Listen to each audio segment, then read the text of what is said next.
या आपको लिए चल रहे हैं instant triple talaq and illegal practice and the Citizenship Amendment Act, among others. Please welcome Shri Amit Shah ji, the Honorable Union Home Minister and Minister of Cooperation. Amit Shah ji, आपका rising India summit में आने के लिए बहुत बहुत धन्यवाद।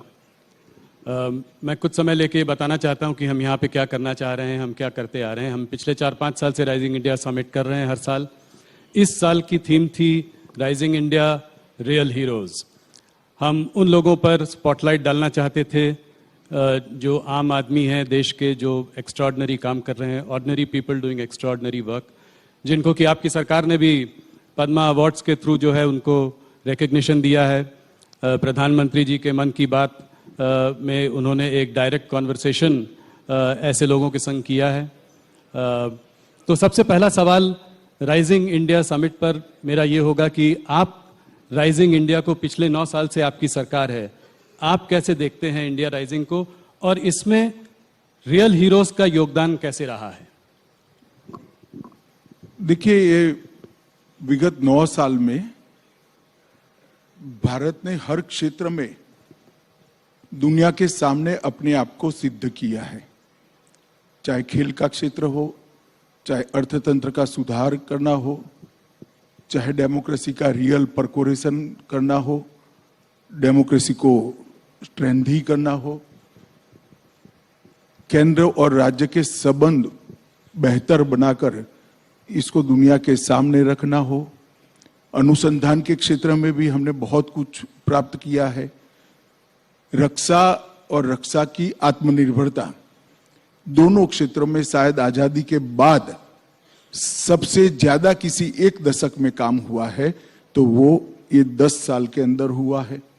देश की आंतरिक सुरक्षा के क्षेत्र में भी कश्मीर, नॉर्थ ईस्ट और वामपंथी उग्रवाद, तीनों हॉटस्पॉट को करीब करीब एक प्रकार से इस पर संपूर्ण प्रभुत्व आज हमारी एजेंसियों का हमने प्रस्तापित कर पाए हैं। ढेर सारे क्षेत्रों में भारत ने बहुत अच्छा किया है और उसका 7 अर्थ में यश हर क्षेत्र में ग्राउंड पर परफॉर्म करने वाले सभी नागरिकों को जाता है। ये जरूर है कि ये तो पहले भी थे, परंतु व्यवस्था सुधरती है तब भी हौसले के साथ। जब रियल हीरोज आगे नहीं आते हैं तो ये परिणाम नहीं मिलता है। मुझे पूरा भरोसा है कि अब इस नींव पर मोदी जी ने जो हमारे सामने एक स्वप्न रखा है कि 2047 में जब देश की आजादी के 100 साल पूरे होंगे, तब विश्व में हर क्षेत्र के अंदर भारत नंबर 1 होगा, सर्वप्रथम होगा। इसको हम निश्चित ही सिद्ध करेंगे। बहुत धन्यवाद आपका। सवालों का सिलसिला शुरू करता हूं। आपसे फिर कुछ महीनों बाद मुलाकात हो रही है और एक दिलचस्प समय पे मुलाकात हो रही है। चुनाव आ रहे हैं और सबसे बड़ा इस वक्त जो सबसे गर्म मुद्दा है वो है राहुल गांधी का मुद्दा। तो मेरा पहला सवाल होगा राहुल गांधी पर। सूरत के कोर्ट से उनका कन्विक्शन हुआ, 2 साल की सजा सुनाई गई और तुरंत ही वो डिस्क्वालीफाई भी हो गए और आप लोगों ने जरा भी देर नहीं की उनको बेघर करने में। तो इसको आप कैसे देखते हैं? क्या आपको लगता है कि इससे एक सिंपैथी का माहौल भी बन सकता है राहुल गांधी जी के लिए? देखिए राहुल जी, अगर आपने ये पूरे कानून को और सुप्रीम कोर्ट के जजमेंट को जरा स्टडी किया होता तो आप मुझे सवाल ही नहीं पूछते। मगर खैर, अच्छा ही हुआ पूछ लिया, क्योंकि बहुत बड़ी भ्रांति फैलाने का प्रयास कांग्रेसी नेता कर रहे हैं। मैं आपकी चैनल के माध्यम से समग्र देश की जनता को रियलिटी बताना चाहता हूं। हमारा जो कानून था, वो कानून में एक प्रावधान था कि किसी भी व्यक्ति को अगर 2 साल की सजा होती है तो 3 महीने का समय उसको मिलेगा अपनी सजा को स्टे कराने के लिए। सजा को स्टे कराना और दोष को स्टे कराना 2 अलग बात है। तो दोष को भी स्टे कराना है, सजा को भी स्टे कराना है जी। और हमारे कानून में प्रोविजन ही नहीं है कि जिस अदालत किसी भी व्यक्ति को 2 साल या उससे अधिक सजा करती है, वो दोष पर रोक लगा सकती है। कन्विक्शन स्टे नहीं हो सकता जी, सेंटेंस हो सकता है। अब एक lily Thomas versus union of India का जजमेंट आया है 2013 में। उस जजमेंट में सुप्रीम कोर्ट ऑफ इंडिया ने तय कर दिया कि 3 महीने आपको नहीं मिलेंगे। क्यों देना है? चुने हुए प्रतिनिधि कोई विशेष प्रायोरिटी क्यों एंजॉय करे? जिस क्षण से आपको सजा होती है उसी क्षण से आपकी सदस्यता रद्द हो जानी चाहिए। ये सुप्रीम कोर्ट का वर्डिक्ट है, 2013 का है, जब राहुल जी की माताजी के नेतृत्व में यूपीए चलता था। हम तो दूर दूर तक नहीं थे। अब ये जजमेंट आने के बाद हम तो आज भी सुधारना नहीं चाहते जजमेंट को, मगर कांग्रेस सरकार सुधारना चाहती थी क्योंकि वो लालू जी को बचाना चाहती थी। एक ऑर्डिनेंस लेके आए मनमोहन सिंह जी और इसको नॉनसेंस कर श्रीमान राहुल गांधी ने पूरे देश के सामने अपने ही सरकार के ऑर्डिनेंस को फाड़ दिया। अब उनके फाड़ने के बाद किसकी मजाल थी कांग्रेस सरकार में कि इस ऑर्डिनेंस को कानून में बदले, विड्रॉ कर लिया गया जी। आज अगर वो कानून होता तो वो शायद बच जाते, इतनी हाई तौबा नहीं करनी पड़ती। और दूसरी बात, उन्होंने अब तक अपने दोष पर रोक लगाने के लिए, कन्विक्शन पर स्टे लेने के लिए अपील भी नहीं की है। ये किस प्रकार की एरोगेंसी है? आपको फेवर चाहिए, आप मेंबर पार्लियामेंट बने रहना चाहते हो और अदालत के सामने भी नहीं जाओगे? ये किस प्रकार की एरोगेंसी है? कहां से जनरेट होती है ये एरोगेंसी? कहां से जनरेट होती है?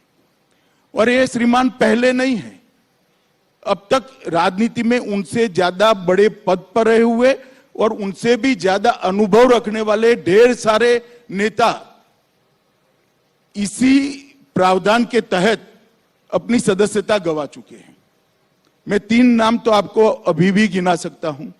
श्रीमान लालू प्रसाद यादव इसका सबसे पहला भोग बने, उसके बाद जयललिता जी बनी और राशिद अल्वी जी बने। ऐसे 17 लोग इंक्लूडिंग राहुल गांधी, सबकी सदस्यता गई है। किसी ने काले कपड़े नहीं पहने, किसी ने हाय तौबा नहीं की, क्योंकि ये सुप्रीम कोर्ट का जजमेंट है, देश का कानून है। मगर अब इन पर आ गई तो कांग्रेस वाले कहते हैं गांधी फैमिली के लिए एक अलग कानून बनाना चाहिए। मैं देश की जनता को पूछना चाहता हूं, किसी एक परिवार के लिए इस देश में अलग कानून बनना चाहिए क्या? ये देश की जनता ने तय करना है। किस मेंटालिटी में जीते हैं लोग? और फिर कुछ भी होता है तो मोदी जी पर आरोप करना, लोकसभा स्पीकर पर आरोप मढ़े जा रहे हैं। अरे भाई, आप कानून पढ़ो। वो तो शायद नहीं पढ़ पाएंगे, मुझे मालूम है, समझ नहीं पाएंगे, परंतु कांग्रेस के बड़े बड़े वकील जो राज्यसभा में बैठे हैं और वकील होने के कारण ही बैठे हैं, वो लोग भी नहीं समझाते हैं कि भाई लोकसभा स्पीकर के हाथ में कुछ नहीं है। लोकसभा स्पीकर शायद 2 दिन के बाद भी कुछ करते तो वो 2 दिन में एज अ मेंबर पार्लियामेंट आपने जो कुछ भी वक्तव्य दिया है वो लोकसभा को इरेज करना पड़ता, क्योंकि आपकी सदस्यता वो क्षण से जाती है जिस क्षण से आपको सजा होती। पर घर से भी तुरंत निकाल दिया। घर थोड़े दिन दे सकते थे, रुक सकते थे। तो इससे फायदा क्या होता, समझाइए। नहीं, सिंबॉलिक है, बैर की राजनीति बोल रहे हैं ये, इसलिए मैं सवाल पूछ। सिंबॉलिक तो ये है कि फॉर व्हाट स्पेशल फेवर? आप बता सकते हैं जब जर्नलिस्ट, क्यों स्पेशल फेवर करनी चाहिए? जब संज्ञान में आए उसके बाद तुरंत कदम उठाने का सुप्रीम कोर्ट का निर्देश है। ऑनलाइन जजमेंट भी पहुंच गया, जिन्होंने अर्जी की थी उन्होंने जजमेंट पहुंचा दिया। और लोकसभा स्पीकर सुप्रीम कोर्ट के आदेश की अवमानना क्यों करे? क्योंकि वो गांधी परिवार के हैं, इसलिए करें। और आप हमें सवाल पूछ रहे हैं, उनको क्यों सवाल नहीं पूछ रहे कि भाई आप कोर्ट में क्यों नहीं गए? बताइए, आपको पूछना चाहिए या नहीं पूछना चाहिए? जी, मुझे लगता है कि वो इस बात को और आगे ले जाना चाहते हैं। वापस जहां पे उन्होंने नहीं, मोदी नहीं, वो जहां ले जाना चाहते हैं, जी। मगर ये कानून की स्थिति है, इसमें कोई वेंडेटा का पॉलिटिक्स है नहीं। बदले की राजनीति इसलिए नहीं है क्योंकि सुप्रीम कोर्ट ऑफ इंडिया का जजमेंट है और जब आपकी सरकार थी तब आया है। जी। अब राहुल गांधी ये कह रहे हैं कि कर्नाटका में भी जो पहली रैली वो करेंगे वो कोलर में करेंगे, जहां उन्होंने ये अपशब्द मोदी जी के लिए किए थे। तो इस बात को वो आगे बढ़ाना चाह रहे हैं। क्या ये चाहते हैं कि उनको इससे कोई सहानुभूति मिलेगी? क्या इसको ये मोदी बनाम राहुल का इलेक्शन बनाना चाह रहे हैं कर्नाटका में? देखिए, अगर वो वही जगह से भाषण करना चाहते हैं तो हम कैसे रोक सकते हैं? डेमोक्रेसी में हर कोई व्यक्ति, लोकतंत्र में जहां से कुछ भी बोलना चाहे बोल ही सकता है। इसमें मुझे कोई आपत्ति है। और मोदी बनाम राहुल करना चाहते हैं तो भी मुझे आपत्ति नहीं है। भाजपा के लिए जीतने की इससे बड़ी कोई फॉर्मूला ही नहीं हो सकती।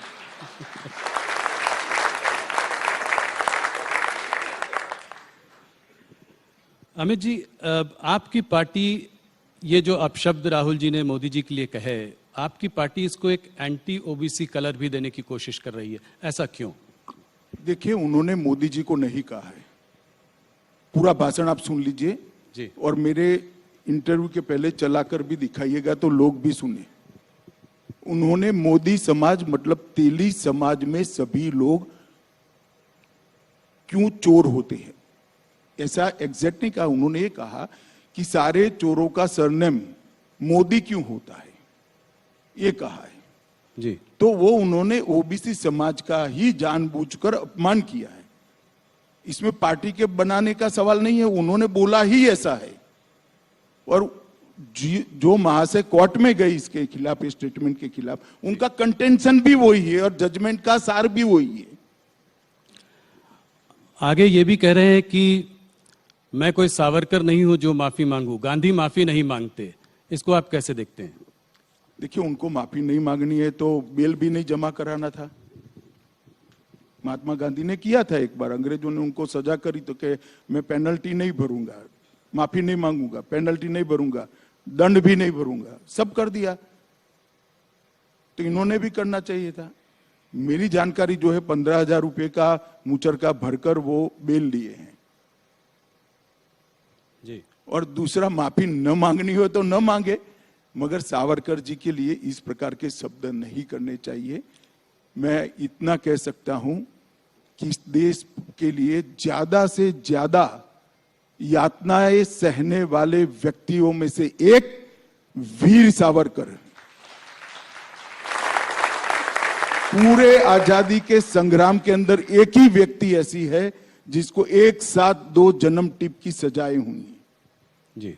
ऐसे वीर हुतात्मा के लिए आज इस प्रकार के शब्द प्रयोग करना, और शायद हम पर उनको भरोसा ना हो, वो अपनी दादी के भाषण सावरकर जी के लिए पढ़ ले कि इंदिरा जी क्या कहती थी। वो पढ़ लेंगे तो उनको मालूम पड़ेगा। उनके साथी भी उनको कह रहे हैं, शिवसेना शरद पवार सब एडवाइस कर रहे हैं जी। अमित जी, अभी तक ममता बनर्जी और केजरीवाल जो है कांग्रेस के साथ नहीं थे। इस मुद्दे को लेकर वो भी अब राहुल गांधी के और कांग्रेस के साथ खड़े हुए हैं। एक तरीके से ऑपोजिशन जो है एक साथ एकजुट हो गई है इस मुद्दे को लेकर। देखिए राहुल जी, हर बार ये सवाल मैं जब से राष्ट्रीय राजनीति में आए आ रहा है। मुझे एक बताओ, ये दोनों साथ में आ गए, ठीक है, कोई भी प्लेटफॉर्म पर आ गए, बंगाल में क्या करेंगे? केजरीवाल जी क्या दिल्ली की सीट राहुल जी के लिए छोड़ देंगे क्या? साथ में आने का क्या मतलब है भाई? कोई मतलब नहीं है, सब एक दूसरे के खिलाफ लड़ रहे हैं, क्या साथ में आए? एक बात है कि मोदी का विरोध करने के लिए सब साथ में दिखाई पड़ते हैं। अब ठीक ही है, हमें कोई आपत्ति नहीं है। अब इसी बात को लेकर सारा ऑपोजिशन कह रहा है कि देश में लोकतंत्र खतरे में है। इस तरह का जो है ये नैरेटिव वेस्टर्न मीडिया के भी कुछ सेक्शंस में उठ जाता है। तो क्या इस डिस्क्वालिफिकेशन के मुद्दे को लेकर आपको लगता है ऐसे नैरेटिव को कुछ बल मिलेगा? कुछ नहीं, मगर ये लोकतंत्र जब लालू जी डिस्क्वालीफाई हुए तब खतरे में क्यों नहीं पड़ा? अभी एनसीपी के एक सांसद डिस्क्वालीफाई हुए थे, मोहम्मद फैजल जी, तब क्यों खतरे में नहीं पड़ा? श्रीमती कुमारी जयललिता जब डिस्क्वालीफाई हो गई थी तब खतरे में क्यों नहीं पड़ा? सिर्फ गांधी परिवार से ही खतरा खड़ा होता है क्या?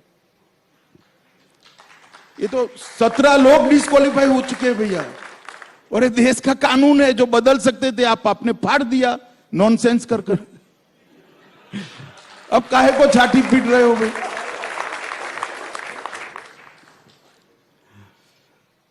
अमित जी, थोड़ा आने वाले चुनाव, कर्नाटका के चुनाव की ओर देखते हैं। कुछ प्रदेश के चुनाव इस साल जो हैं बड़े चुनाव हैं, कर्नाटका, मध्य प्रदेश, राजस्थान, छत्तीसगढ़, और ये एक तरीके से 2024 के पहले एक सेमीफाइनल मैच है। तो आप कर्नाटका के चुनाव को कैसे देखते हैं? आज क्या लगता है आपको, वहां पर स्थिति क्या है? कितनी सीटें देते हैं आप? ये सवाल मैं हर बार आपसे पहले पूछता हूं। देखिए, मैं कर्नाटक 9 दिन लगाया हूं, चुनाव की घोषणा की पहले आज ही हुई है, और करीब करीब कर्नाटक के जो 5 क्षेत्र है, मुंबई कर्नाटक, कल्याण कर्नाटक, मैसूर, बेंगलुरु, इस तरह के जो 5 क्षेत्र है, 5 क्षेत्र में मैं जाकर आया हूं और 9 दिन तक डिटेल दौरा किया है। मैं आपको पक्का असेसमेंट कर रहा हूं कि हम निश्चित रूप से हाफ वे मार्क से काफी आगे रहेंगे। पूर्ण बहुमत की भारतीय जनता पार्टी की सरकार बनने जा रही है। 1985 में रामकृष्ण हेगड़े जी के बाद कभी दोबारा रिपीट नहीं हुई है सरकार, इसके बाद भी आपको इतना भरोसा है? 30 साल के बाद 30 साल तक कभी भी पूर्ण बहुमत की सरकार नहीं आई थी। कई सालों से पूर्ण बहुमत की सरकार रिपीट भी नहीं हुई थी 77 के बाद। ये दोनों मोदी जी के समय में हुआ, ये भी हो जाएगा, आप चिंता मत करिए। एक अजीब सी चीज देखी कर्नाटका में, मुख्यमंत्री बोमई हैं और चेहरा येडियुरप्पा। प्रधानमंत्री ने भी उनका हाथ पकड़ा और उनका जो है उनको प्रोत्साहन दिया जब वो गए थे वहां पे। तो इसको आप कैसे देखते हैं? किसके चेहरे के अंडर चुनाव लड़ रहे हैं? क्या बोमई वापस अगर आप जीतेंगे तो मुख्यमंत्री बनेंगे? एक बात समझ लीजिए, येदियुरप्पा जी हमारे वरिष्ठ नेता है, केंद्रीय पार्लियामेंट्री बोर्ड के मेंबर है, चुनाव समिति के मेंबर हैं, और भारतीय जनता पार्टी ने उनकी वरिष्ठता को कभी क्वेश्चन नहीं किया। हम ऐसी पार्टी नहीं है कि जो पावर पर नहीं है उसको दरकिनार कर देते हैं। हमारे यहां जो वरिष्ठ नेता होता है उनका सम्मान पावर में हो या न हो, सम्मान होता है। और आज भी मैं कह रहा हूं सबके सामने कि येदियुरप्पा जी बहुत बड़े आकर्षण के साथ स्टार कैंपेनर की भूमिका कर्नाटक के अंदर निभाएंगे, और उन्होंने वो कर्नाटक असेंबली में भी स्पष्ट कर दिया है। जी। तो अगर जीत कर वापस आएंगे तो बोमई जी वापस मुख्यमंत्री बनेंगे? देखिए, वो तो पार्टी तय करेगी, अभी पार्टी में इस प्रकार की कोई चर्चा नहीं हुई है। पर बोमई जी हमारे मुख्यमंत्री है, बहुत अच्छा काम किया है और अच्छे से चला रहे हैं। और येदियुरप्पा जी और बोमई के कालखंड के अंदर जो कुछ भी कर्नाटक में डेवलपमेंट के काम हुए, इसके आधार पर हम फिर से निश्चित रूप से चुनकर आएंगे। और कर्नाटक की जनता डबल इंजन सरकार चाहती है। मोदी जी की योजनाओं को, मोदी जी के कार्यक्रमों को और मोदी जी के विजन को नीचे इंप्लीमेंट करे, इस प्रकार की समान विचारसरणी वाली सरकार कर्नाटक की जनता चाहती है, और परिणाम भी इसी प्रकार के आए। जेडीएस ने करीब 150 लोगों की लिस्ट जारी कर दी है, कांग्रेस ने भी करीब 125 कैंडिडेट घोषित कर दिए हैं, आप लोगों ने अभी तक कोई लिस्ट जारी नहीं की। तो कहीं ना कहीं कोई चौंकाने वाली कोई नहीं, चौंकाने वाला कुछ नहीं होता। हमारे यहाँ एक पद्धति तय है, जिले को सुनते हैं, फिर प्रदेश में इस पर चर्चा होता है, फिर यहाँ पर आता है और केंद्रीय पार्लियामेंट्री बोर्ड निर्णय करता है। वहां परिवारों को सुनना है, 5 परिवार इकट्ठा बैठ जाते, और जेडीएस में तो 5 भी नहीं बैठना, एक ही परिवार बैठ जाए तो सारे फैसले हो जाते देवगौड़ा जी का। और यहाँ 3-4 परिवार बैठ जाए तो फैसला तो उनके लिए बड़ा सरल है। हमारे यहाँ लाखों कार्यकर्ताओं से चरणबद्ध चर्चा करनी होती है तो थोड़ी देर लगती है भैया, हम थोड़े स्लो भी है। जेडीएस की बात करी तो लोगों का यह भी कहना है कि जेडीएस जो है वो भारतीय जनता पार्टी की बी टीम है, इसको आप कैसे देखते हैं?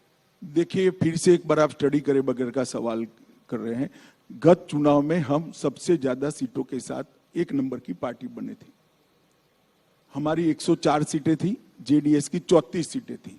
और फिर जेडीएस कांग्रेस की गोदी में सत्ता के लिए बैठ गई और दोनों ने सरकार बनाई। अब बताइए जेडीएस किसकी बी टीम है? जरा बताइए ना जनता को। तो आपकी कोई बातचीत नहीं चल रही है? आपकी कोई बातचीत नहीं चल रही है? नहीं, हमारी कोई आप बातचीत उनका हम हर सीट पर लड़ेंगे, पूर्ण बहुमत के लिए लड़ेंगे और मोदी जी के नेतृत्व में पूर्ण बहुमत आएगा, इसका मुझे पूर्ण भरोसा है। किसी से बातचीत का सवाल ही पैदा नहीं हो। कोई भी हालत में अगर जरूरत पड़ी तो भी उनके संग गठबंधन नहीं करेंगे? गठबंधन नहीं करेंगे चाहे कुछ भी, अगर मान लीजिए कम भी पड़ जाए सीट? गठबंधन का सवाल ही नहीं है, किसी के साथ गठबंधन करने की जरूरत नहीं है। पोस्ट पोल भी नहीं। पूर्ण बहुमत प्राप्त करने जा रहे हैं और विश्वास के साथ हम मैदान में उतरे। विधानसभा के चुनाव की घोषणा से पहले आपकी पार्टी ने जो 4% रिजर्वेशन मुस्लिम्स के लिए था, उसको आपने 2% जो है लिंगायत और वोकालिगा उसके लिए उसमें बांट दिया। ऑपोजिशन का कहना यह है कि ये पोलराइजेशन की आपकी एक स्ट्रैटेजी है, इसको कैसे देखते हैं आप, क्या मानते हैं? देखिए, मैं मानता हूं ये करने में थोड़ी देर हो गई है, क्योंकि धर्म के आधार पर आरक्षण संविधान सम्मत नहीं है, ये गैर संवैधानिक है। किसी भी प्रकार का आरक्षण धर्म के आधार पर नहीं हो सकता है। जो कांग्रेस की कर्नाटक सरकार ने पोलराइजेशन के लिए किया था, उसको हमने करेक्ट किया है और मैं मानता हूं ये करने में थोड़ी देर हो गई। अमित जी, आगे बढ़ते हैं, थोड़ा सा आने वाले 2024 के चुनाव पर चर्चा करते हैं। प्रधानमंत्री मोदी जी ने कुछ ही दिनों पहले एक ऑपोजिशन को बड़ी चुनौती दी है। उन्होंने कहा है कि यहाँ पे भ्रष्टाचारी बचाओ आंदोलन चल रहा है। तो क्या ये समझें कि 2024 में मोदी वर्सेस द रेस्ट होगा? पूरा ऑपोजिशन एक तरफ, मोदी जी एक तरफ। कैसे देखते हैं आप इसको? क्या आप 300 का आंकड़ा 2024 में पार कर पाएंगे? पहले मोदी वर्सेस रेस्ट को मैं आपको समझाने का प्रयास करता हूं। शायद मैं न समझा पाऊं मगर जनता समझ पाएगी। अब मैं 3 पार्टियों के नाम बोलता हूं। श्रीमान चंद्रशेखर राव, ममता बनर्जी की पार्टी तृणमूल कांग्रेस, समाजवादी पार्टी और कांग्रेस। ये चारों पार्टियां अगर मोदी वर्सेस रेस्ट के फॉर्मूला के साथ आती है तो चंद्रशेखर राव जी की एक सभा अगर यूपी में रखते हैं तो क्या फर्क पड़ जाएगा यूपी में? और ममता बनर्जी की सभा तेलंगाना में रखते हैं तो क्या फर्क पड़ जाएगा? और यादव साहब की सभा अगर बंगाल में रख देंगे तो क्या फर्क पड़ेगा? ये सब अपने अपने राज्य में हमारे सामने ही लड़ रहे हैं और लड़ाई इसी तरह से होनी है। एकता आपकी टीआरपी बढ़ाने के लिए है। आपको उन लोगों का धन्यवाद करना चाहिए। एकता का कोई मतलब ही नहीं है। कोई एक दूसरे को ना नेता मानता है, ना एक दूसरे के लिए एक सीट छोड़ने को तैयार है। चलिए मैं मानूं कि टीआरएस तेलंगाना में 5 सीटें ममता जी को दे दे तो एक लड़ाई हुई भाई। और समाजवादी पार्टी भी 5 सीट वहां दे दे और ममता जी बंगाल में 5-5 सीटें दोनों को दे दे, तब तो एक हुए। मगर सब अपनी अपनी लड़ाई भाजपा के सामने लड़ेंगे और कि हम सब एक है, क्या एक है भाई? नहीं, तब तो आपके लिए बहुत अच्छा है। मगर मान लीजिए उत्तर प्रदेश में एक सीट पर एक ही कैंडिडेट हो, जो जॉइंट कैंडिडेट हो सबका, समाजवादी पार्टी, बहुजन समाज पार्टी और कांग्रेस का, तब कैसे लड़ाई? ना बहुजन समाजवादी पार्टी ऐसा कहती है, ना समाजवादी पार्टी ऐसा कहती है। वो अलायंस करते हैं बंगाल और तेलंगाना में जी। तो कैसे एक होंगे बताओ?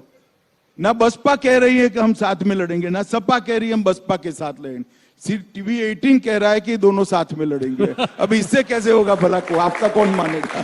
नहीं, मैं तो सिर्फ सवाल पूछ रहा हूं, मैं कुछ कह नहीं रहा हूं। मैं तो जो आप बोल रहे हैं उसको रिपीट कर रहा हूं। Amit ji, central investigative agency से जो है ऑपोजिशन को बहुत डर है। कहती हैं कि जो हमको हैरेस करते रहते हैं, सरकार इनका इस्तेमाल करती है उन लोगों को परेशान करने के लिए। आज अगर आप देखें तो सत्येंद्र जैन, मनीष सिसोदिया जेल में हैं। चाहे वो कविता हो, केसीआर जी की बेटी हो कविता हो, हेमंत सोरेन हो, सब लोग या तो ईडी के घेरे में हैं या सीबीआई के घेरे में हैं। तो भूपेश बघेल जी के भी ज़्यादातर लोगों पर रेड्स पड़ती रहती हैं। तो ऑपोजिशन का कहना यह है कि क्या ईडी और सीबीआई के दफ्तर भारतीय जनता पार्टी के स्टेट्स में बंद हो चुके हैं? जरा भी ऐसा नहीं है। 2014 और 2019 दोनों चुनाव में भारतीय जनता पार्टी की सरकार ने देश को वादा किया था कि हम करप्शन के खिलाफ लड़ेंगे, और हमारी ये लड़ाई करप्शन के खिलाफ है। कल ही मोदी जी ने कुछ आंकड़े दिए थे, मैं इसको रिपीट करना चाहूंगा। 2004 से 2014 में ईडी, यही कानून था, कोई कानून हमने बदला नहीं है, यही कानून था। ईडी जो पीएमएल के कानून के तहत 5,000 करोड़ की संपत्ति कुर्क की थी, और मोदी जी के शासन के अंदर हमने 1,10,000 करोड़ की संपत्ति कुर्क की।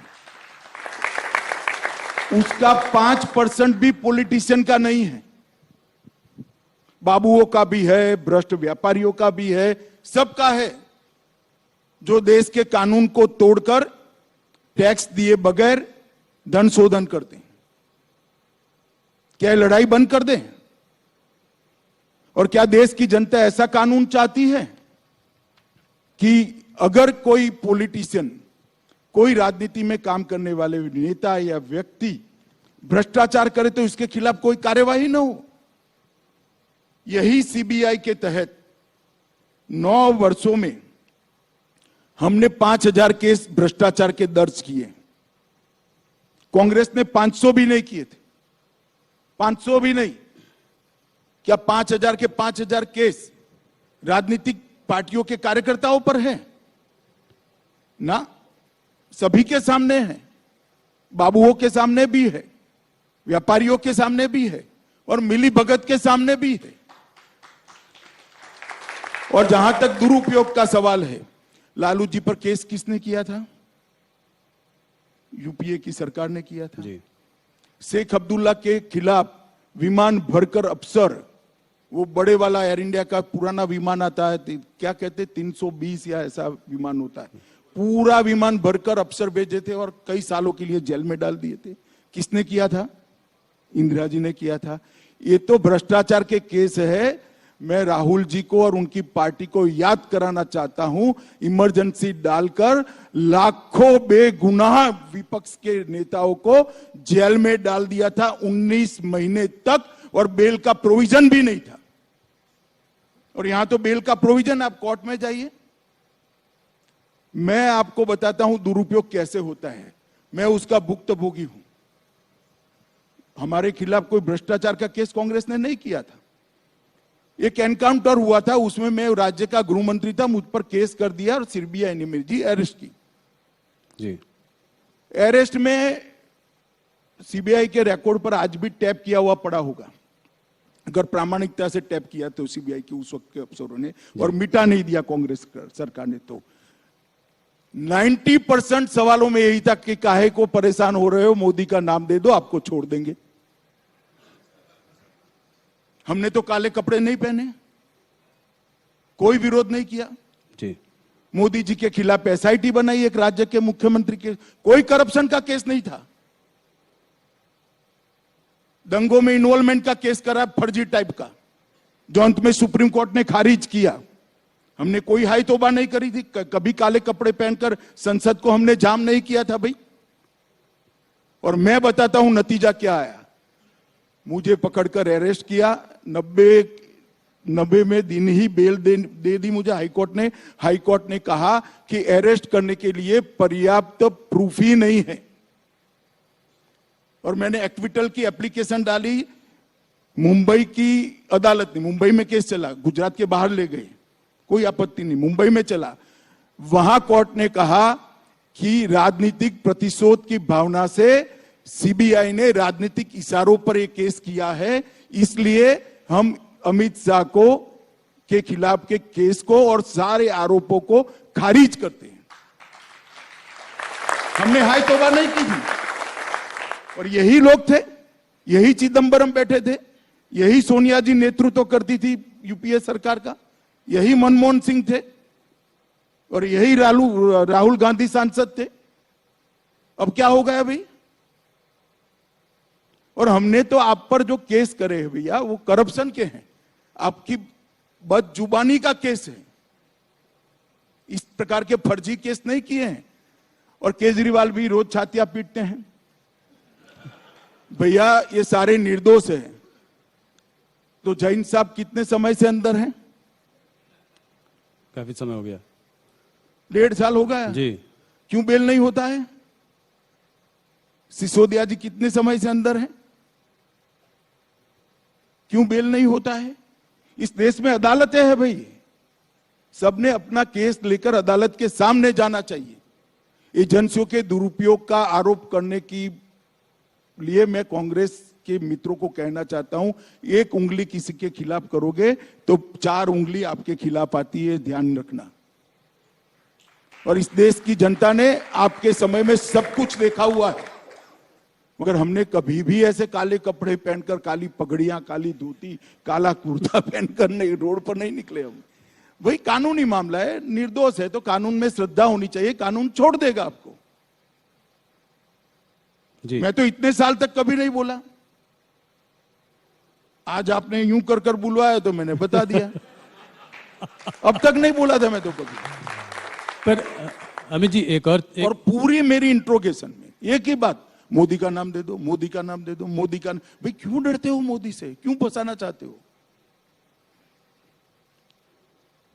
और कोई इंट्रोगेशन में कोई चीज नहीं पूछी मुझे, और मेरे कारण बेचारे कई सारे पुलिस अफसर, निर्दोष टाइप के अफसरों को जेल में डाल दिया। और वही कांग्रेस आज ये प्रलाप कर रही है, वही चिदंबरम साहब आज बोल रहे हैं, वही कपिल सिब्बल बोल रहे हैं, वही अभिषेक मनु सिंघवी बोल रहे हैं। उनको आत्मचिंतन करना चाहिए कि भ्रष्टाचार का जितना भी पैसा इकट्ठा किया है एक बार सामने से अदालत के सामने जाकर दे दे, शायद अदालत माफ कर दे उनको। ये ढूंढ कर पकड़ेंगे तो तकलीफ आएगी। एक ऑपोजिशन लीडर का कहना यह है कि ये सारे आप भ्रष्टाचार के जो केसेस आप इन्वेस्टिगेट एजेंसीज तो करती हैं, पर अगर नेता पार्टी बदलकर भारतीय जनता पार्टी में आ जाए तो उसके खिलाफ केसेस को ड्रॉप कर दिया जाता है। ये बिल्कुल बेसलेस बात है। इस देश में अदालतें हैं, आपके पास अगर कॉन्क्रीट केस है तो लेकर अदालत में जाइए, अदालत सीबीआई को डायरेक्ट करेगी, ईडी को डायरेक्ट करेगी। कौन ईडी और सीबीआई की हिम्मत है अदालत के डायरेक्शन के खिलाफ काम करने की? बताइए किसकी हिम्मत है? और कांग्रेस पार्टी क्या मानती है? इस देश में अदालतें बंद हो गई है, जाइए आप अदालत में।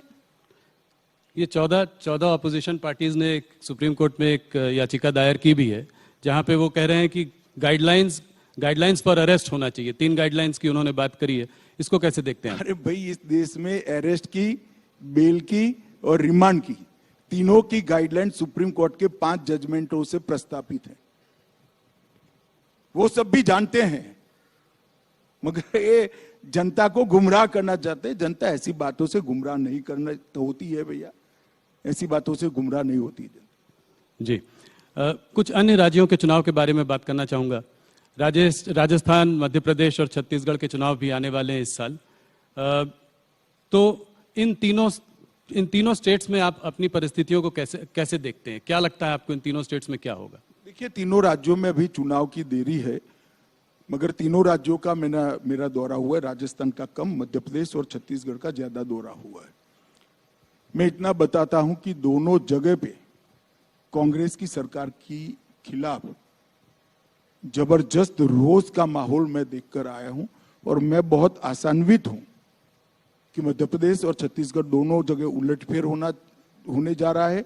और राजस्थान में तो शायद कांग्रेस भी मानती है कि अब हमारा नंबर नहीं लगने वाला है। मध्य प्रदेश की अगर बात करूं तो पिछली बार कमलनाथ ने वहां पे बड़ी अच्छी फाइट दी थी और आप लोगों को बाद में सरकार को पलटना पड़ा था।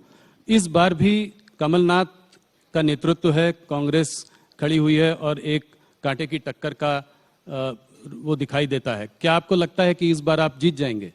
पिछली बार आपको दिक्कत हुई थी। नहीं, पक्का जीत जाएंगे। पिछली बार दिक्कत हुई थी क्योंकि वहां पर कुछ कास्ट बेस्ड आंदोलन खड़े किए गए थे, और कास्ट बेस्ड आंदोलन के कारण वोटर प्रभावित हुआ था, कलर्ड हुआ था, और वो आंदोलन के परछाई में एक चुनाव हुआ था। ऐसा ही कास्ट बेस्ड आंदोलन गुजरात में भी खड़ा किया था। जी। इस बार नहीं, इसके पहले के चुनाव में इसकी परछाई में चुनाव हुआ, तो स्वाभाविक रूप से लोकतंत्र में थोड़ा असर होता है इसका। परंतु इस बार हमें वो लोग समझ गए हैं, जनता समझ गई है कि राजनीतिक हथकंडा था। अब मैं जाकर आया हूं, मैं पूरा माहौल देखकर आया हूं, मुझे तो बहुत अच्छा माहौल की अनुभूति होती। और छत्तीसगढ़ में भूपेश बघेल के सामने आपका चेहरा कौन होगा? उम्मीदवार तो हर सीट पर कोई ना कोई लड़ेगा, नेता कौन होगा वो अभी हमने तय नहीं किया है, तय करेंगे तब आपको जरूर बता देंगे। राजस्थान में आप अपनी सिचुएशन को कैसे देखते हैं? वहाँ अशोक गहलोत जी जो है वो तो अपने ही कांग्रेस हाईकमांड को ही चकमा दे गए और वहाँ जमे हुए हैं, तो उनसे आप अपनी लड़ाई कैसे देखते हैं? क्या वसुंधरा जी आपका चेहरा होंगी या कोई? अभी राजस्थान में चेहरे के बारे में हमने कोई निर्णय नहीं किया है, परंतु श्री अशोक गहलोत ने जिस प्रकार से सरकार चलाई है जी, वो निश्चित है राजस्थान की जनता बदलना चाहती है और शायद इसीलिए कांग्रेस हाईकमांड उनको अध्यक्ष बनाकर वहां रास्ता साफ करना चाहता है, मगर वो नहीं निकले। अब उनका एक इंटरनल प्रॉब्लम है। जी, सचिन पायलट को बनाना चाहते थे। कोई आप लोगों की कोई बातचीत सचिन पायलट वगैरह से जैसे पिछली बार हो रही थी? मुझे लगता है राजस्थान में ये तीनों राज्यों में सबसे बड़े बहुमत से राजस्थान में जीतेंगे। अमित जी, महाराष्ट्र में आपके मास्टर स्ट्रोक से जो है सरकार वापस आ गई। लोगों का मानना यह है कि हो सकता है कि अभी कुछ शॉर्ट टर्म में आपको फायदा भी हुआ हो, मगर लॉन्ग टर्म में शिवसेना का जो वर्कर है वो शिवसेना के अभी साथ है और ठाकरे के संग थोड़ी बहुत सिंपैथी फैक्टर भी है, क्योंकि इस तरीके से जो हुआ, तो इसको आप कैसे देखते हैं? 2024 पर इसका क्या असर होगा? देखिए, आप जो कह रहे हैं उससे उलट है। महाराष्ट्र में हम और शिवसेना साथ में चुनाव लड़े थे। देवेंद्र फडणवीस के नेतृत्व में चुनाव लड़ा गया, फिर कांग्रेस और एनसीपी ने चुनाव हारने के बाद श्री उद्धव ठाकरे को कहा कि हम आपको मुख्यमंत्री बना देते हैं, तो वो मुख्यमंत्री बन गए। बनने तो बन गए, सभी लोग उनके साथ भी गए, मगर जब जनता में जाने लगे तब आइडियोलॉजिकल जो डिफरेंस ऑफ ओपिनियन थे वो सरफेस पर आने लगे। क्योंकि शिवसेना सालों से हिंदुत्व की पॉलिटिक्स करती थी और कांग्रेस और एनसीपी की जिस प्रकार की पॉलिटिक्स थी, तो शिवसेना का वफादार जो वोटर था उनके जनप्रतिनिधियों को हर जगह सवाल करता था। जनप्रतिनिधि जो छोड़कर वहां से भागे वो हमारे कारण नहीं भागे हैं, जनता के दबाव के कारण वहां से निकले हैं। तो इसी में जवाब है, जनता ही चाहती थी कि शिवसेना और भाजपा इकट्ठा रहे, तो असली शिवसेना अब हमारे साथ आ गई है और हम और शिवसेना इकट्ठा होकर सरकार बनाए हैं, चुनाव भी लड़ेंगे, चुनाव भी जीतेंगे। कुछ लोगों का यह मानना था कि पिछली बार अगर भारतीय जनता पार्टी अकेले चुनाव लड़ती, शिवसेना के बिना चुनाव लड़ती, तो शायद उसको बहुमत मिल सकती थी। मैं भी मानता हूं, मगर शिवसेना हमारी बहुत पुरानी साथीदार पार्टी थी, इसलिए हमने इन पर भरोसा किया। पर मेरा सवाल यह है कि अब आप एकनाथ शिंदे जी के संग हैं, तो क्या इनकी पार्टी का जो है विलय भारतीय जनता पार्टी में सवाल ही नहीं खड़ा है। ये रियल शिवसेना है, चुनाव आयोग ने भी ये सिद्ध कर दिया है, धनुष बाण का निशान भी उनको दे दिया है। भारतीय जनता पार्टी और शिवसेना साथ में चुनाव लड़ेंगे। मर्जर का क्वेश्चन डज नॉट अराइज, ना ऐसा कोई प्रपोजल है, ना कोई ऐसा विचार चल रहा है। तो 2024 में सीट का बंटवारा कैसे होगा? कितनी सीट पर आप लड़ेंगे? वो तो करेंगे मिल बैठ कर, ये कोई बड़ी बात नहीं है। जरूरत पड़ी तो आपको भी बुला लेंगे।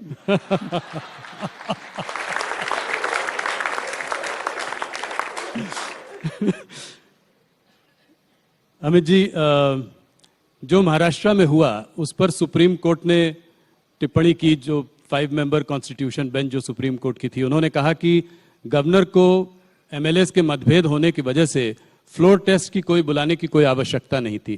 क्या कहते हैं आप? देखिए, जजमेंट नहीं है, सामने वाले पक्ष को सुनकर जज साहब ने दिया हुआ डायस पर से रिएक्शन है जी। मैं मानता हूं उसके बाद शिवसेना के लॉयरों ने भी ढंग से इसका जवाब किया है कि तथ्य क्या थे। जजमेंट आने तक बहुत आकलन नहीं लगाना चाहिए। जजमेंट आएगा तो सुप्रीम कोर्ट है, देश की सर्वोच्च अदालत है, जो तय करेगी वो सब लोग मानेंगे। मगर जज साहब काफी सवाल सुनवाई के दौरान पूछते हैं, उसको जजमेंट नहीं मान लेना चाहिए। अभी जी, 2024 के चुनाव के बारे में बात करते हैं। अगर आप देखें आपको 300 के ऊपर सीट मिली थी, ज्यादातर स्टेट्स में सैचुरेशन सीट्स मिली थी।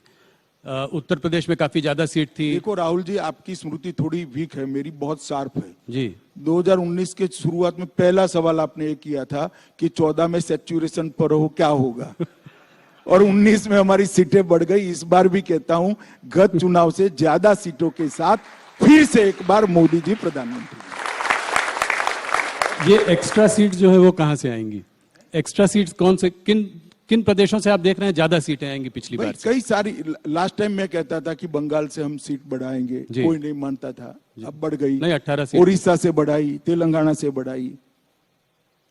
हमारी पार्टी जमीन पर काम करने वाली पार्टी है और मोदी जी का ऑरा भारत की चारों दिशा से अंतिम गांव से लेकर दिल्ली तक है। जी। साउथ में तमिलनाडु और केरला में आप कैसे देखते हैं?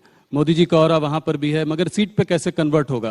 कोई तालमेल एआईडीएमके? वहां हमारा संगठन वीक था, हमने काफी प्रयास किए हैं, काफी सुधार किया है, ढेर सारे गांवों तक पहुंचे, ढेर सारे बूथों तक पहुंचे हैं, और जहां वीक है वो हमारे साथ साथी भी है। तो एआईएडीएमके के साथ कुछ गठबंधन रहेगा? हाँ, हमारा है ही अभी तो गठबंधन। अमित जी, थोड़ा कुछ उन मुद्दों पे बात करते हैं जिनसे आपके मंत्रालय का डायरेक्ट संबंध है। आज देश में पंजाब में जो हो रहा है उस सिचुएशन को आप कैसे देखते हैं? अमृतपाल को गिरफ्तार करने के लिए आपकी मुलाकात भगवंत मान जी से मार्च की शुरुआत में हुई। उनको गिरफ्तार 2 हफ्ते बाद करने की कोशिश भी की गई, मगर वो हाथों से निकल गए। तो ये कैसे हुआ? अमृतपाल, जब आप लोगों का इतना तालमेल बना तो वो बचकर कैसे निकल गए? देखिए, ये सारी चीजें मैं सार्वजनिक रूप से यहाँ नहीं बता सकता, मगर इतना बताता हूँ, हर 3 महीने मैं पंजाब के मुख्यमंत्री को मिलता हूँ, सारे राज्यों के मुख्यमंत्रियों को मिलता हूँ। ये कोई नई बात नहीं, इसको कोई घटना के साथ नहीं जोड़ना चाहिए, एक बात। दूसरी बात, जहां तक भारतीय जनता पार्टी की नरेंद्र मोदी का सवाल है, किसी भी राज्य में लॉ एंड ऑर्डर होता है, इरिस्पेक्टिव ऑफ पार्टी पॉलिटिक्स, हम वो राज्य के साथ चट्टान की तरह खड़े हैं, क्योंकि ये मामला देश का होता है, पॉलिटिक्स का नहीं। और पंजाब सरकार जो भी कदम उठाना चाहती है, केंद्र सरकार उनके साथ है। तो आप इसमें गलती किसकी मानते हैं? ये कैसे हुआ कि हम साथ में मिलकर भी? गलती का इतना जल्दी आकलन मत लगाइए ना जी। कुछ बात चल रही है ढेर कि सारे लोग पकड़े गए हैं, ढेर सारे लोगों को उन्होंने एनएसए भी लगाया है, ढेर सारे लोगों को जेल में भी डाला है, अलग अलग प्रकार के केस भी रजिस्टर हुए, ढेर सारी मात्रा में हथियार भी जब्त हुए। मैं मानता हूं कि कठोर कार्यवाही की। और आपको उम्मीद है कि अमृतपाल को पकड़ लिया जाएगा जल्द से जल्द? मेरी उम्मीद से कहीं नहीं हो, कुछ नहीं होता है। एजेंसियां और पुलिस दोनों कार्यरत है, वो अपना काम करेंगी। और मैं मानता हूं ये सारे सार्वजनिक इंटरव्यू के हिस्से नहीं होते हैं, संवेदनशील प्रकार की बातें हैं और उसको इसी प्रकार से टैकल करना चाहिए। अमित जी, जो पंजाब में हुआ उसका हमने बाहर भी देखा कि भारतीय दूतावासों में जो है हिंसक प्रदर्शन हुए। Vancouver, Melbourne, Washington DC, San Francisco, हर जगह इस तरह के प्रदर्शन हुए। इसको आप कैसे देखते हैं? देखिए, भारत का दूतावास देश के दुनिया के किसी भी हिस्से पर हो, वो भारत का भाग है जी। और उस पर हमला वो प्रीमाइसिस के अंदर किया गया कानून भारत के सार्वभौमत्व पर हमला है। हमने दिल्ली में एफआईआर रजिस्टर करी है और जिन जिन लोगों ने ये कार्यवाही की है उस पर हम एक्शन लेने की शुरुआत भी की। क्या एक्शन लेंगे? कुछ ओसीआई वगैरह कार्ड कैंसिल करने की भी कोई देखिए, यूएपीए लगाया है उन्होंने और अब सारी वहां से रिकॉर्डिंग भी मंगाई गई। रिकॉर्डिंग के आधार पर पुलिस प्रोफेशनल एक्शन लेगी। अमित जी, खालिस्तान के इस आंदोलन के पीछे किसका हाथ है? आप किसका हाथ मानते हैं इसमें?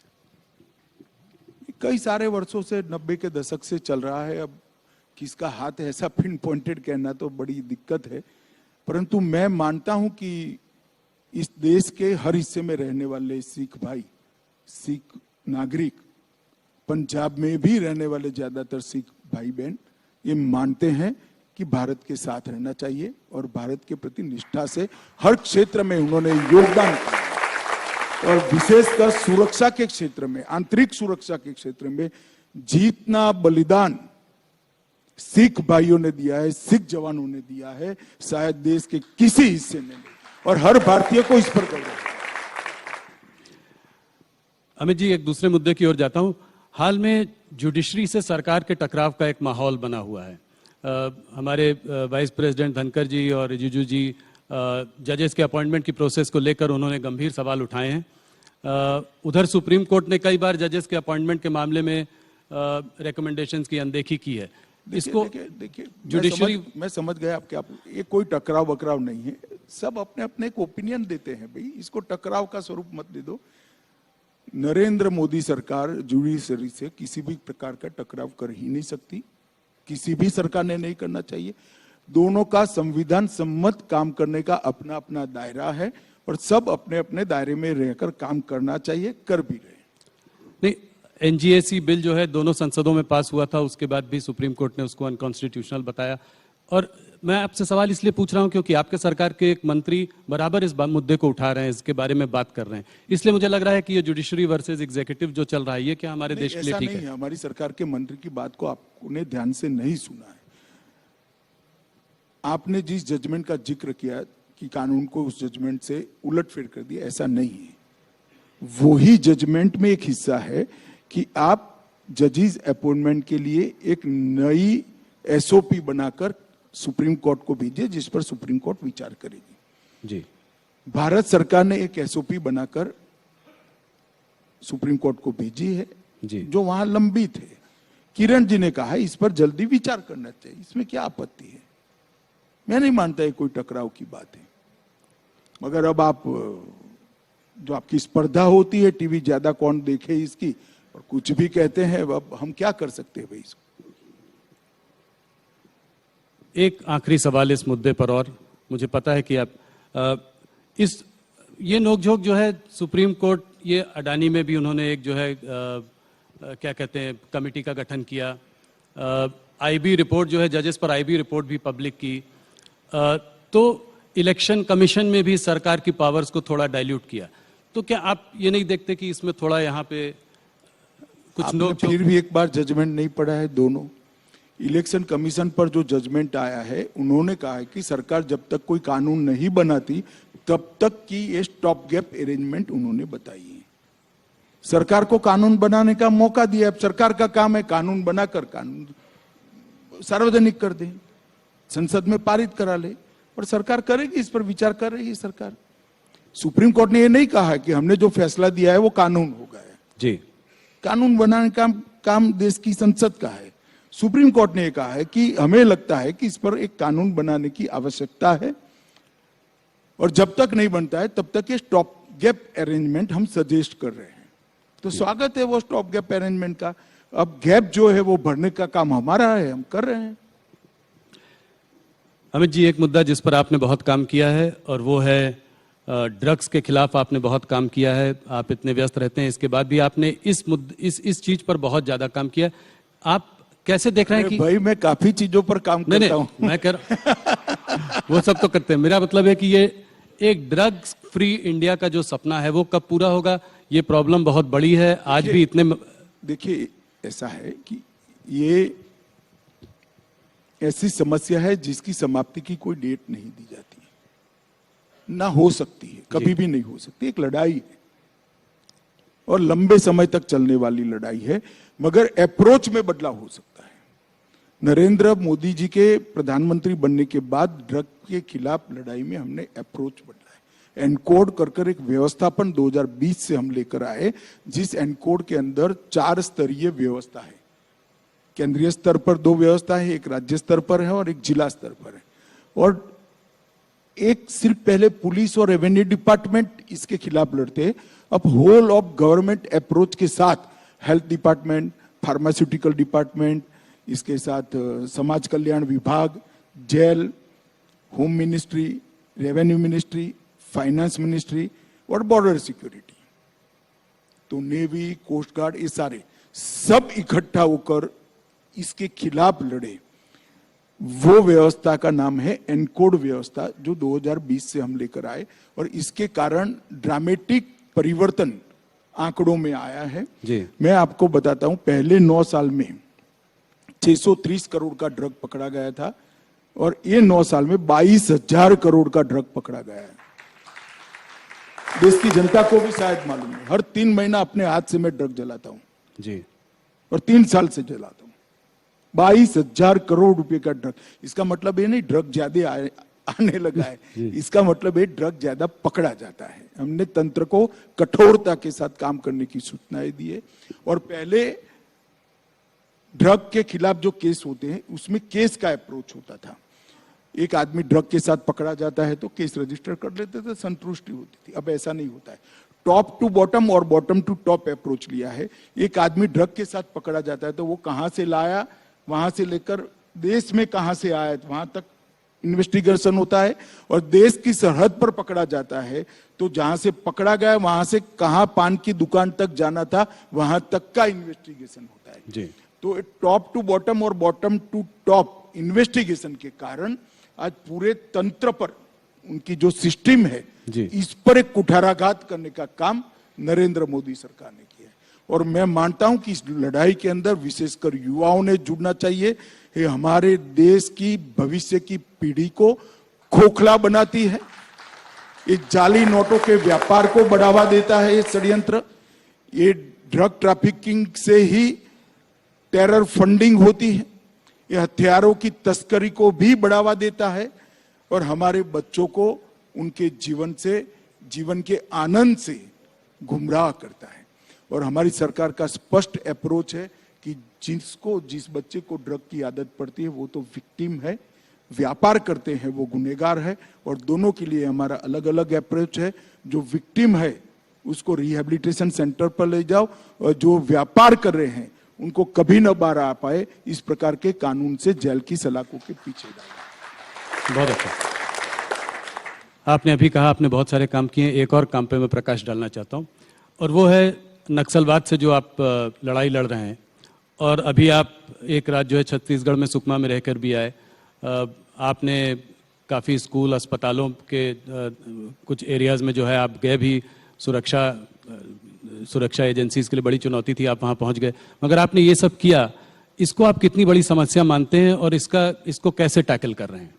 देखिए, एक जमाने में काठमांडू से तिरुपति कॉरिडोर की बात होती थी और देश के 12 राज्य इसकी चपेट में थे।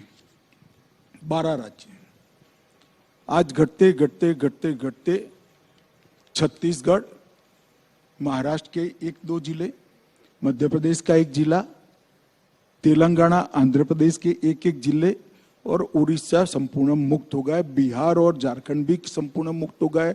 बंगाल मुक्त हो गए। मध्य प्रदेश मुक्त हो गए।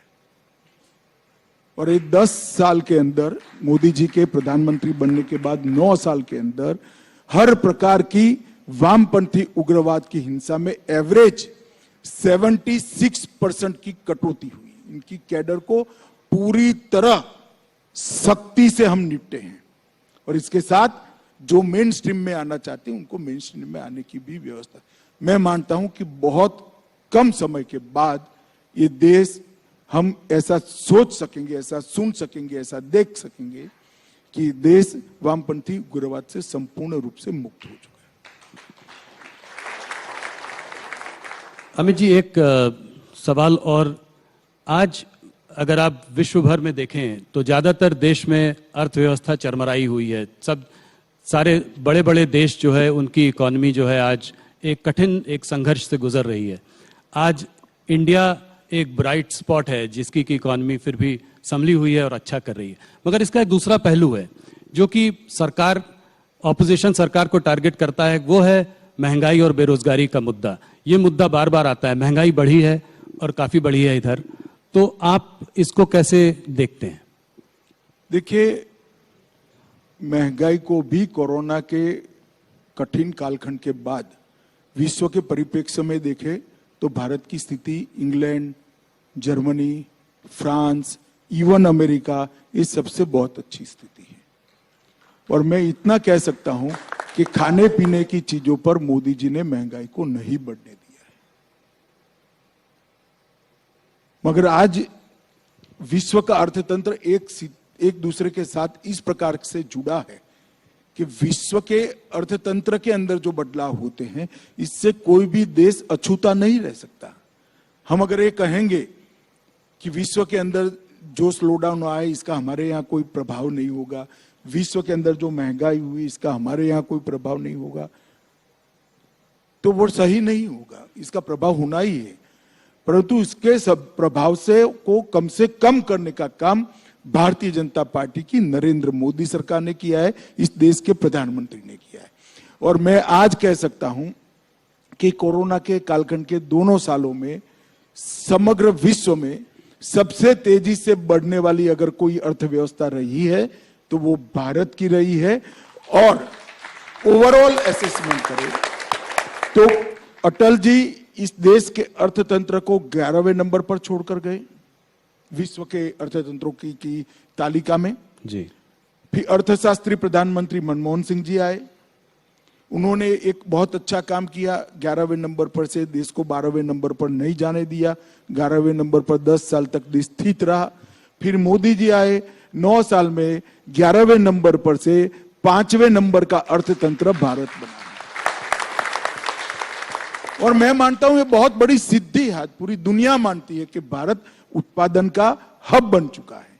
नए नए क्षेत्र के अंदर ग्रीन हाइड्रोजन का क्षेत्र हो, अंतरिक्ष का क्षेत्र हो, ड्रोन का क्षेत्र हो, स्टार्टअप को बढ़ाना हो या युवाओं के लिए एक सानुकूल वातावरण खड़ा करना हो, जिससे एक मंच पर खड़े रहकर विश्व के युवाओं के साथ वो स्पर्धा कर पाए, वो मंच मोदी जी ने भारत के युवाओं को दिया है और सफलतापूर्वक दिया है, ऐसा मैं मानता हूं। नहीं, और आज लोग मानते हैं कि इस डेकेड के एंड तक हो सकता है कि हम top 3 economies of the world में भी हों, तो इसमें कोई दो राय नहीं है। अमित जी, मैं हर बार कोशिश करता हूं कि आपसे कुछ हल्के फुल्के सवाल पूछूं, पर उसका मुझे कोई जवाब नहीं मिलता। एक सवाल जाते जाते बताइए, आप रिलैक्स कैसे करते हैं? कुछ कभी छुट्टी लेते हैं, कभी कुछ? तो अभी आपके साथ बैठकर ही रिलैक्स हूं भैया। देखो भाई, मन में जो है वो करते रहो, अपने लक्ष्य के अनुरूप करते रहो, अपनी मान्यता के अनुरूप करते रहो, कभी थकान नहीं लगेगी। अपने मन से विपरीत करोगे, अपनी आइडियोलॉजी से विपरीत करोगे, अपनी मान्यता से विपरीत करोगे तो थकोगे। अगर कोई कॉम्प्रोमाइज करे बगैर अपनी मान्यता के अनुसार काम करते रहोगे तो थकान कभी नहीं लगेगी, और इसीलिए मुझे कभी नहीं लगती। मुझे पता है कि मुझे जवाब मिलेगा नहीं, पर मैंने फिर भी कोशिश की। अमित जी, आपका बहुत बहुत धन्यवाद। आप राइजिंग इंडिया में आए, आपने हमारे सारे सवालों का बहुत लंबे समय तक जवाब दिया, हमसे जुड़े, बहुत बहुत धन्यवाद। Ladies and gentleman, please give him a big hand. आपका भी बहुत बहुत धन्यवाद, क्योंकि राहुल जी वाली भ्रांति को क्लियर करने का आपने मुझे मौका दिया। बहुत बहुत धन्यवाद। Ladies and gentlemen, big round of applause for Amit Shah ji, please. Amit Shah ji, आपसे, मंत्री जी आपसे। तो न्यूज 18 के कार्यक्रम राइजिंग इंडिया के मंच पर बोलते हुए केंद्रीय गृह मंत्री अमित शाह ने कहा कि मध्य प्रदेश, छत्तीसगढ़, राजस्थान में बीजेपी मजबूत है। मध्य प्रदेश में बीजेपी फिर सरकार बनाएगी और छत्तीसगढ़ में पार्टी बेहतर कर रही है। गृह मंत्री अमित शाह ने कहा कि मैंने एमपी और छत्तीसगढ़ का दौरा किया है, जहां कांग्रेस के खिलाफ लोगों में जबरदस्त माहौल है। अन्य राज्यों के चुनाव के बारे में बात करना चाहूंगा। राजस्थान, मध्य प्रदेश और छत्तीसगढ़ के चुनाव भी आने वाले हैं इस साल। तो इन तीनों स्टेट्स में आप अपनी परिस्थितियों को कैसे देखते हैं? क्या लगता है आपको इन तीनों स्टेट्स में क्या होगा? देखिए, तीनों राज्यों में अभी चुनाव की देरी है, मगर तीनों राज्यों का मेरा दौरा हुआ है। राजस्थान का कम, मध्य प्रदेश और छत्तीसगढ़ का ज्यादा दौरा हुआ है। मैं इतना बताता हूं कि दोनों जगह पे कांग्रेस की सरकार की खिलाफ जबरदस्त रोष का माहौल मैं देखकर आया हूं, और मैं बहुत आशान्वित हूं कि मध्य प्रदेश और छत्तीसगढ़ दोनों जगह उलटफेर होने जा रहा है। और राजस्थान में तो शायद कांग्रेस भी मानती है कि अब हमारा नंबर नहीं लगने वाला है। मध्य प्रदेश की अगर बात करूं तो पिछली बार कमलनाथ ने वहां पे बड़ी अच्छी फाइट दी थी और आप लोगों को बाद में सरकार को पलटना पड़ा था। इस बार भी कमलनाथ का नेतृत्व है, कांग्रेस खड़ी हुई है और एक कांटे की टक्कर का वो दिखाई देता है। क्या आपको लगता है कि इस बार आप जीत जाएंगे? पिछली बार आपको दिक्कत हुई थी। नहीं, पक्का जीत जाएंगे। पिछली बार दिक्कत हुई थी क्योंकि वहां पर कुछ कास्ट बेस्ड आंदोलन खड़े किए गए थे, और कास्ट बेस्ड आंदोलन के कारण वोटर प्रभावित हुआ था, कलर्ड हुआ था, और वो आंदोलन के परछाई में एक चुनाव हुआ था। ऐसा ही कास्ट बेस्ड आंदोलन गुजरात में भी खड़ा किया था। जी। इस बार नहीं, इसके पहले के चुनाव में इसकी परछाई में चुनाव हुआ, तो स्वाभाविक रूप से लोकतंत्र में थोड़ा असर होता है इसका। परंतु इस बार हमें वो लोग समझ गए हैं, जनता समझ गई है कि राजनीतिक हथकंडा था। अब मैं जाकर आया हूं, मैं पूरा माहौल देखकर आया हूं, मुझे तो बहुत अच्छा माहौल की अनुभूति होती। और छत्तीसगढ़ में भूपेश बघेल के सामने आपका चेहरा कौन होगा? उम्मीदवार तो हर सीट पर कोई ना कोई लड़ेगा, नेता कौन होगा वो अभी हमने तय नहीं किया है, तय करेंगे तब आपको जरूर बता देंगे। वक्त